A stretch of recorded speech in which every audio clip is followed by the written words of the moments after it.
আমার প্রথম প্রকাশিত কাব্যগ্রন্থ প্রথম প্রত্যয়, এবং ওটা বেরিয়েছিল 1984, মানে 1984 সালে।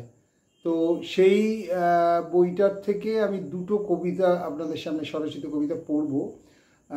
দুটোর একটা হচ্ছে নিঃসম্বল আর একটা হচ্ছে রাধারানী। ভালো লাগবে আশা করি, শুনুন। নিঃসম্বল। এখনো পূর্ণ নিশি বিষাদের ছায়া, অপেক্ষায় আছে কানা রাত। অশেষ কামনা নিয়ে অস্থির প্রেম, বুকে বসায় সর্বনাশার দাঁত। যন্ত্রণার ঢোক গিলে পৃথিবী উদাস, বোবা চোখে চেয়ে আছে চাঁদ। নির্ভয়ে ঘুরে ফেরে হায়নার দল, মায়াবীরা পেতে রাখে ফাঁদ। অচৈতন্য হয়ে আছে নারী, শান্তি, সুখ। সমাজের তাই ভারাক্রান্ত মন, পরিবেশে মিশে আছে দূষিত জীবাণু।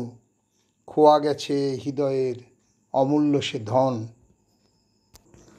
রাধারানী। রাধারানী রথের মেলায় আর আসে না। বেলার শেষে রাত্রি এসে গ্রাস করে নেয় আমাদের মন। বিবেক সত্তা হৃদয়ের অমূল্য ধন। অন্ধকারে নিয়মকানুন কেউ মানে না। আদ্যিকালের উন্মাদনায় সবাই মাতে।